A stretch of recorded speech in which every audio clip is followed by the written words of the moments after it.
নমস্কার, আমি ডায়েটিশিয়ান দেবশ্রী পাল। দেখে এগুলো বুঝতে পারছেন আজকে আমি কি দিয়ে ভাত খেয়েছি বলুন তো? আশা করা যায় সবাই বুঝতে পারছেন। এগুলো চিংড়ি মাছ। তো আদৌ কি চিংড়ি মাছ আমাদের জন্য ভালো, না শুধুই কি খারাপ? অনেকের অবশ্য অ্যালার্জি আছে, কিন্তু বাকিদের জন্য কি ভালো কি খারাপ?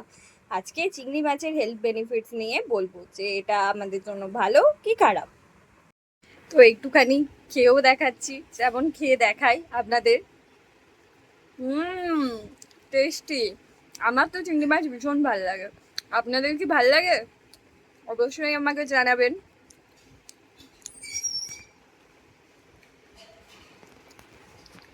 এবার আমি বলবো যে আমাদের কি আদেও কি কোনো মানে উপকারিতা আছে? চিংড়ি মাছ খেলে কি কিছু উপকারিতা পাবো? হ্যাঁ, আছে উপকারিতা। এর মধ্যে আছে যে অ্যান্টিঅক্সিডেন্ট, তার নাম হচ্ছে অ্যাস্টাক্সান্থিন এবং সেলেনিয়াম, যেটা আমাদের কিন্তু ফ্রি রেডিক্যালসের বিরুদ্ধে লড়াই করতে সহায়তা করে এবং আমাদের কিন্তু কোষগুলোকে সতেজ রাখতে সহায়তা করে। তারপরেই যেটা বলবো সেটা হচ্ছে এটার মধ্যে প্রচুর পরিমাণে জিঙ্ক আছে। জিঙ্ক থাকার জন্য আমাদের সহজেই ক্ষত নিরাময় করা এবং রোগ প্রতিরোধ ক্ষমতার ক্ষেত্রে একটা গুরুত্বপূর্ণ ভূমিকা পালন করে। আচ্ছা, তারপরে যেটা বলবো, ভিটামিন বি 12 উৎকৃষ্ট উৎস, যেটা আরবিসি প্রোডাকশনের ক্ষেত্রে গুরুত্বপূর্ণ ভূমিকা, অর্থাৎ লোহিত রক্তকণিকা তৈরির জন্য একটা গুরুত্বপূর্ণ রোল প্লে করে। তারপরে যেটা বলবো সেটা হচ্ছে কি বলুন তো, যে এটার মধ্যে প্রচুর পরিমাণে আমরা কিন্তু সোডিয়াম, ম্যাগনেসিয়াম, পটাশিয়াম, ফসফরাস এই উপাদানগুলো পেয়ে থাকি। তাছাড়াও যেটা পেয়ে থাকি সেটা হচ্ছে আয়োডিন। আয়োডিন আমাদের কি করে? থাইরয়েড হরমোন প্রোডাকশনের ক্ষেত্রে গুরুত্বপূর্ণ ভূমিকা পালন করে। আর যেটা করে হচ্ছে আমাদের মৌলবিপাকীয় হারকে ঠিক রাখতে সহায়তা করে, অর্থাৎ মেটাবলিজম নিয়ন্ত্রণের ক্ষেত্রে গুরুত্বপূর্ণ ভূমিকা কিন্তু পালন করে। তাছাড়াও এটার মধ্যে পাবো কিন্তু ওমেগা 3 ফ্যাটি অ্যাসিড, যেটা আমাদের হার্টের জন্য কিন্তু ভীষণ ভালো।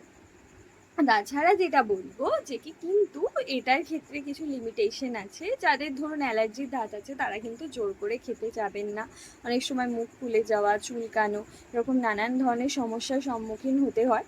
তো সেগুলো ক্ষেত্রে কিন্তু অ্যাভয়েড করবেন এবং লিমিটেড পরিমাণে খাবেন। আর তাছাড়া যাদের চলবে না, তাদের হচ্ছে কিডনির যাদের প্রবলেম আছে তাদের ক্ষেত্রে কিন্তু খুব বেশি পরিমাণে কিন্তু মানে একদমই যারা সিকেডি স্টেজে আছে, তো তাদের ক্ষেত্রে তো একদমই খাওয়া যাবে না, তাদেরকে অ্যাভয়েড করে চলতে হবে। আর যাদের হার্টের সমস্যা আছে তাদের ক্ষেত্রেও কিন্তু অ্যাভয়েড করেই চলতে হবে, তার কারণ কিছু পরিমাণে যে কোলেস্টেরল এটার মধ্যে প্রেজেন্ট আছে। কিন্তু তাদের ক্ষেত্রে যদি সেরকম সিভিয়ার কিছু ব্যাপারটা না থাকে তখন তারা সেক্ষেত্রে অল্প মাত্রায় খেতে পারে, 1 পিস এরকম। তো অসুবিধা কিছু নেই। তো আপনারা অবশ্যই জানাবেন যে আমার ভিডিও কেমন লাগছে, সবাইকে কতটা কি ইনফরমেশন দিতে পারছি। অবশ্যই আমাকে ইনফর্ম করবেন কমেন্টের মাধ্যমে।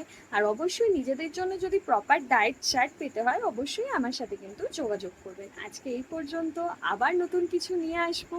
টাটা।